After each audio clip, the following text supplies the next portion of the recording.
Yeah. So so let's give you some example of compound for group 13. Okay. And so for group 13, they all form hydride. So hydride means they form compound with hydrogen atoms. Hydrogen atoms. They all have oxide, and they all form halide. So the most common compound are hydride and halides. Okay, halides. Okay, and most common oxidation states +3. Okay, and when you go to thorium, so you can form +1 oxidation state. Okay. So let's talk about several examples showing on these slides. Okay, so here the first one is diboron. That's B2H2, B2H2. Okay, so you can say for this compound, you have 2 boron as a light purple color. Okay, and then you have 2 hydrogen as a bridging ligand between 2 boron, and also each 2 boron with 2 terminal. We call that's hydride. That's H- ligand. Okay, so I have a very quick question here.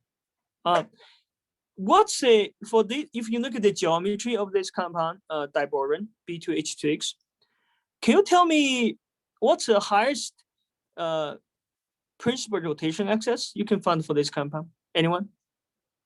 Right now we review the group, symmetry, point, symmetry information about molecules. Okay, anyone? Would it be C4? How can you get a C4? Tell me. If you put a axis through the both borons in a line, then you have, I believe, the C4 because the hydrogen. So you're saying you can rotate the 90 degree? Are you sure you can rotate the 90 degree to repeat the molecule? Think about it carefully. Never mind. And what's your new answer? C2. Yeah, that's right. So you can draw C2, right? You can draw C2 from here, right? You can draw C2 along the boron vector, right? But I don't know which one is C2 prime. I think here they are about the equal. Then you can have, let's say, you can have, do we have sigma plane here? The sigma reflection plane here? Anyone?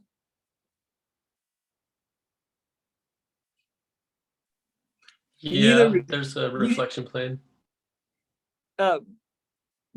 We know we definitely have vertical, right? Do we have horizontal reflection plane? Sigma H. Yes. Yes, right. Yeah. Okay, you can if you treat the how to say, the bridge hydrogen atom vector as a principal C2 rotation, and this one is C2 prime. What you can do if you the plane defined by these 4 hydrogen atom here is a sigma H plane. Okay, sigma H plane. Okay, that's good. Okay, so think about what's a point group. Okay.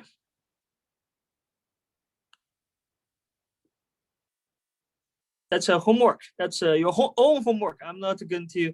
I will ask you next time what's a point group. Okay, you guys can figure out what's a point group. Okay, and let's look at this one. That's a borazine. Borazine is a hybrid compound between boron hydrogen and the nitrogen hydrogen fragment. So you have take turns: boron hydrogen, nitrogen, boron hydrogen, nitrogen hydrogen. Okay, so I have a question for this compound. So what is the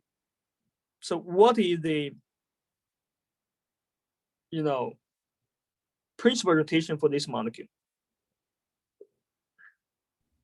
Would that be C3? Yeah, you're right. Okay, that's right. Okay, C3. Okay, so do we have sigma V and sigma D?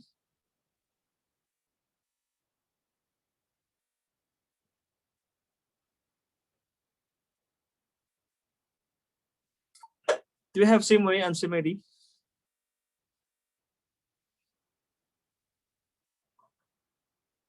Can you tell do you remember sigma V versus sigma D? What's the difference? Okay. Isn't the difference? Go ahead. I think there's a sigma V, but no sigma D, because the D is for dihedral, right? Yeah, right. Yes, no sigma D. Okay. We have this one, but no this one. Here.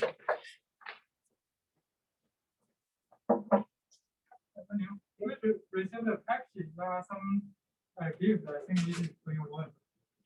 Oh yeah. Okay. Thank you.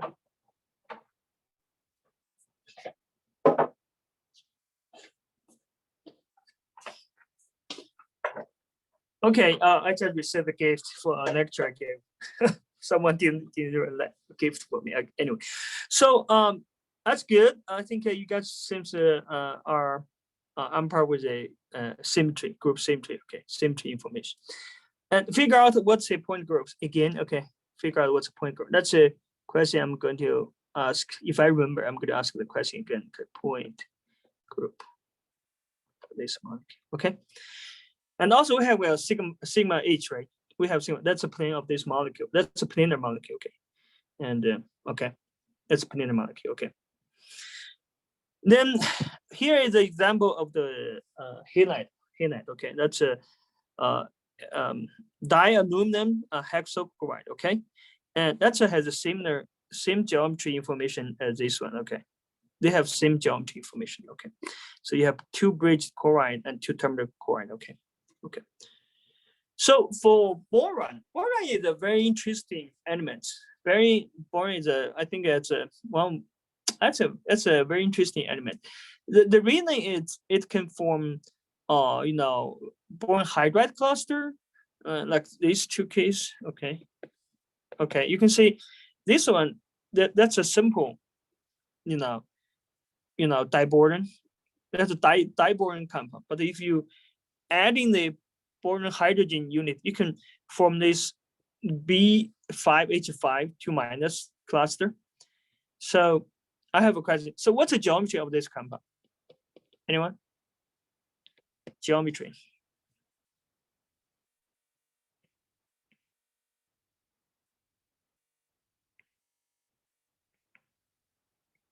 What's the geometry?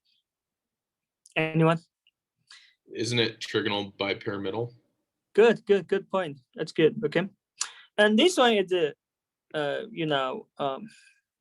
square bipyramidal. Okay, this one is square bipyramidal. Okay, and you can say you can when you keep adding the boron hydride unit, you can form way more complicated cluster like a B12 H12, and this one I remember this one is ID. Okay, the point group.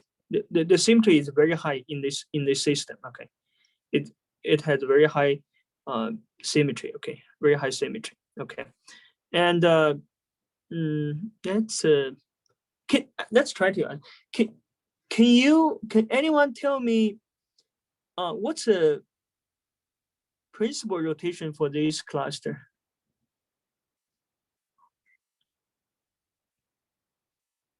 Need a bit more challenging, okay, but they're still durable.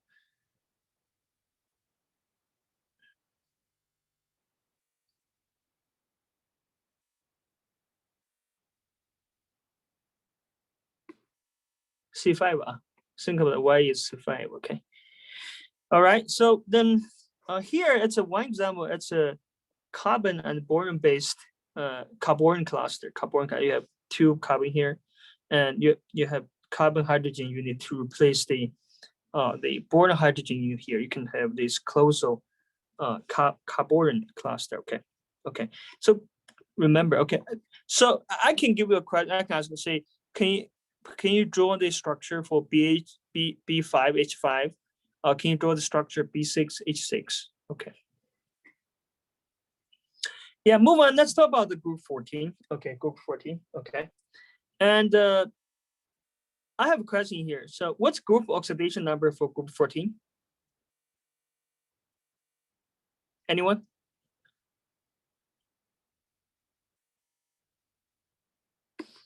Anyone? Is it plus or Plus what?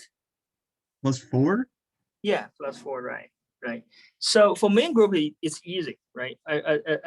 We talk about that. The group oxidation number, that's same as the valence electron numbers.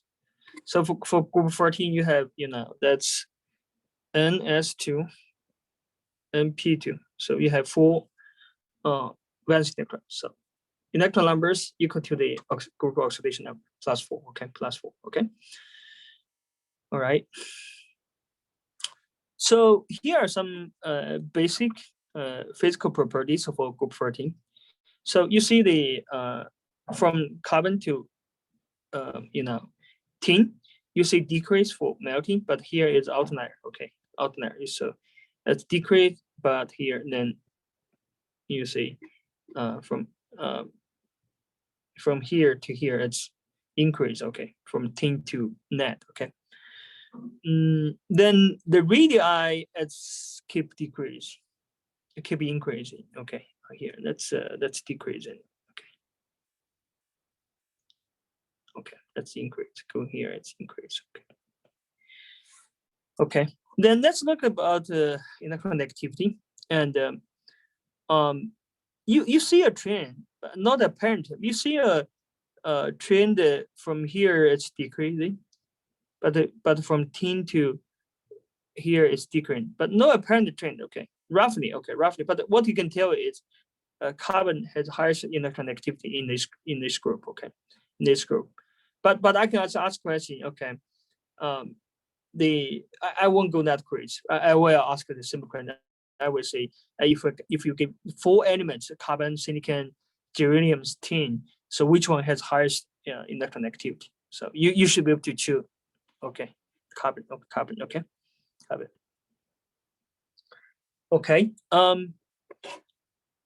So for group 14, they can form many compounds. Okay, but we will talk about a few representative examples. Okay, they type of form binary compound. Binary means a compound with 2 elements with different numbers of each element, A or B. Okay, and they can form binary compound with hydrogen, oxygen, halogen, nitrogen, even metal. Okay, even metal. Okay, so that's what we call carbide and syntheside with metal. Okay, syntheside with metal. Okay, and for example, the most famous one, tungsten carbide. Tungsten carbide. It's a very useful material. Okay, industrial materials. Okay. Here are bond and therapies for a number of examples. So, okay, and you can see for the H bond here. So H bond is stronger compared to silicon, H bond, germanium, H bond, and tin H bond. Okay, tin H bond. Okay, then you don't have to memorize the table. Just give you a table to show the bonding information of group 14 with different, with other elements. Okay, and hydrogen and oxygen. Okay, oxygen. Okay, and you can see the bond strength. But if you look at the double bond and single bond, so this one is more stronger, right? More stronger than single bond. That makes sense. And triple bond is even stronger. So that's what we talk about in the trend of the group, the periodic table. Okay. And so one thing is CF bond is very strong. Okay, you see CF strong. If you look at the single bond, it's most strong. It's most strong. Okay, it's strongest single bond in the table. CF bond stronger than the CH bond, stronger than the CO bond, and stronger than CC bond. Okay, that's strongest. Okay, that's number 1. Okay, that's champion. Okay. And here are a couple examples where the silicon oxide ion. Okay, and silicon oxide anion. Okay, and that silicon, this one, that's a silicon tetraoxide tetra anion. I have a question here. So if you look at the formula of this silicon oxide anion, can you tell me what's the oxidation states for silicon?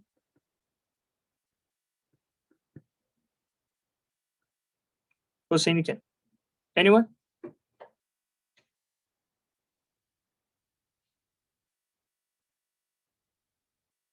Is it +4?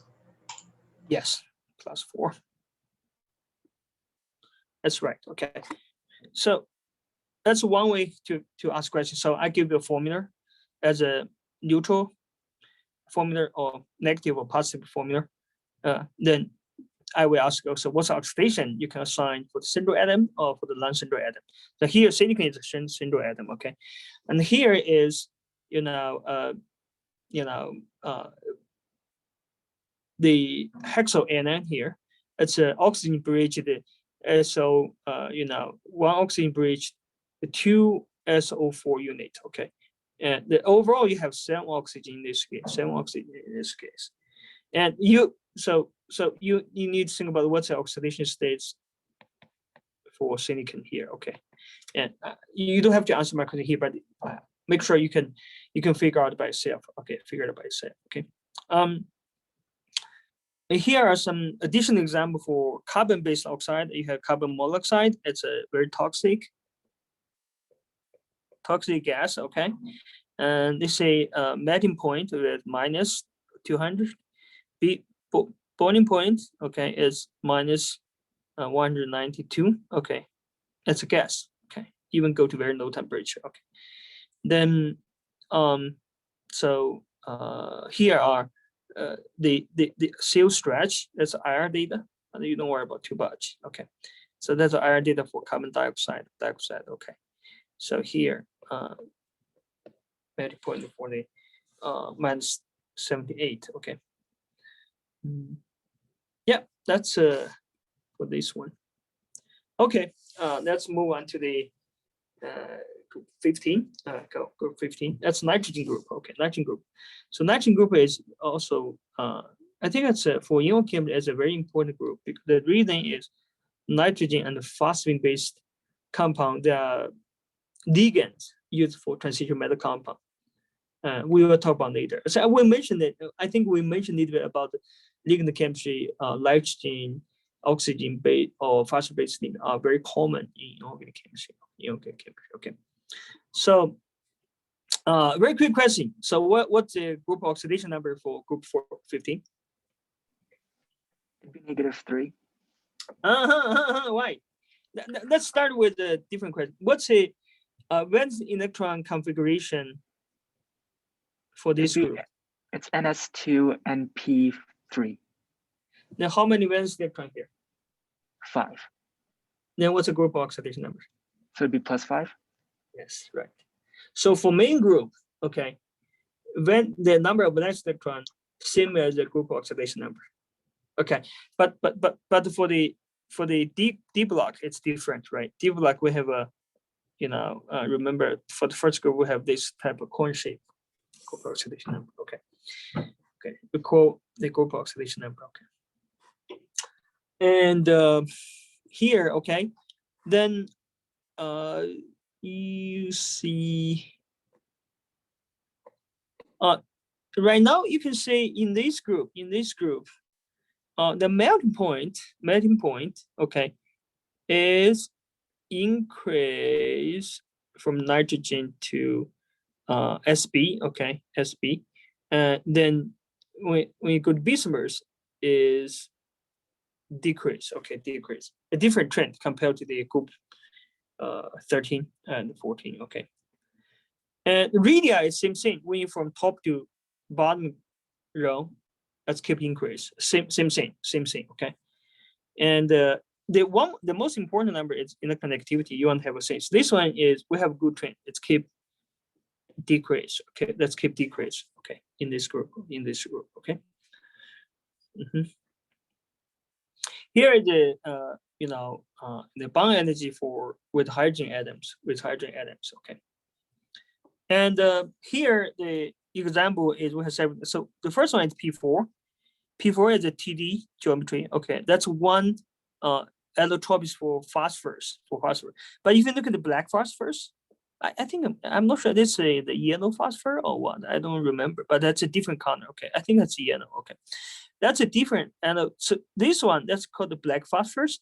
You can see this compound still composed by single phosphor atoms, but you see the arrangement of phosphor atom is totally different from the first one. This is P4, the unit, but here you see that's a kind of phosphor-based polymer.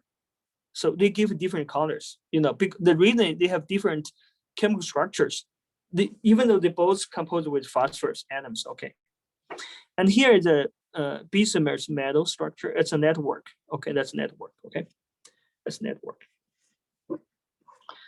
And same as other group, group 14 and group 13. The most common compound is a binary compound. Make sure you know what's a binary compound.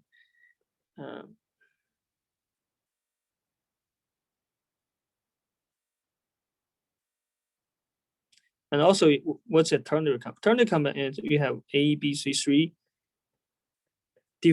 elements to form one compound. Okay, but with different composition number. Okay, that's ternary compound. Okay, whereas a binary. Okay. So you can form nitrogen with oxygen, hydrogen, halide. Okay, halide. Okay, and here are. So we'll talk about the group oxidation number for this group is +5. Okay, that's the most common for phosphorus. Okay, and arsenic and antimony. Okay, arsenic AS and SV. Okay, and for nitrogen, the most common is +3 oxidation state, Okay, and here is a P4O10. So that this is the the geometry, the compound after you burn phosphorus in oxygen. That's what you get. That's a phosphine oxide. Okay, that's a TD geometry. Okay, that's TD geometry. Okay. And here is the P4O6, and you see that's a uncompleted burning of phosphor in oxygen. Okay, that's P4O6. That also has a TD geometry. Okay, TD geometry. Okay, and think about what's a principal rotation in TD. Okay, principal rotation in TD. Okay.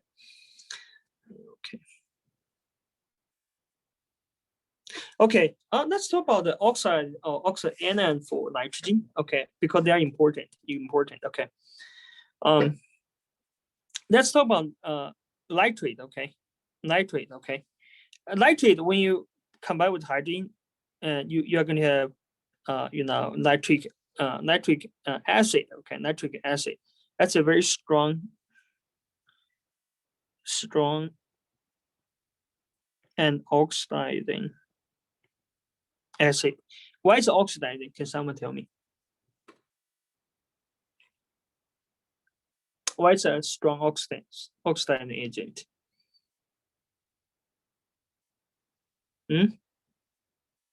Anyone? Hello? Yeah, because the reason is, so what's the oxidation state number of nitrogen in nitric acid? Let's ask the question in a different way. Anyone? +5. Yeah, +5, right? So that's a highest oxidation you can have for nitrogen. Okay, so that means nitrate NO3 minus this anion, it's easy to get electron. It's so easy to get electron. So that means oxidizing. Okay. Make sure you know what's the meaning of oxidation versus reduction. Oxidation means you can easy to get electron. Oxidation, it means easy to lose electron. Someone easy to be oxidized means easy to lose electron. Or if you talk about some compound can be easily to reduce, that means easy to get electron. Okay, So that's the oxidation versus reduction, the concept. Okay.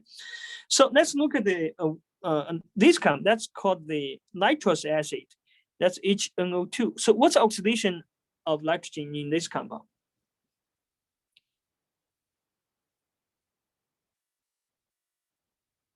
Anyone? I know some of you have not answered question. That's a good time to do that. Would it be +3? Yeah, right. +3. So this anion less oxidizing compared to this one. Okay. And yeah, and also that's an anhydrate form of nitric acid and nitrous acid, N2O5 and N2O3. So what does that mean? If you dissolve N2O5 plus water, you are going to have make a 2NO3 acid. Okay, acid. Okay, and here are corresponding gas molecule: nitrogen dioxide, nitrogen oxide, and the nitrogen nitrous oxide, or N2O.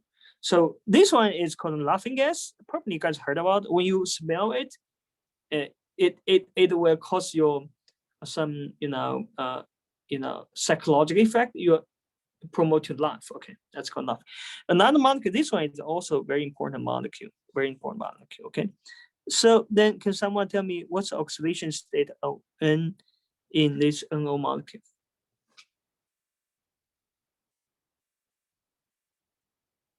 Anyone? Would that be +2? Right. Because normally you always get -2 for oxygen in most of compound. Okay, in the most of compounds. Okay, good. Here is +4. And here is +1. Okay. So you can see in this group that +1, +3, +4, +5 for nitrogen. That's a wide range of oxidation states for the same elements. Okay, for the same elements. Okay. So those are typical nitrogen oxide or nitrogen oxide anion compound for nitrogen. So those are compounds are very common and chemicals.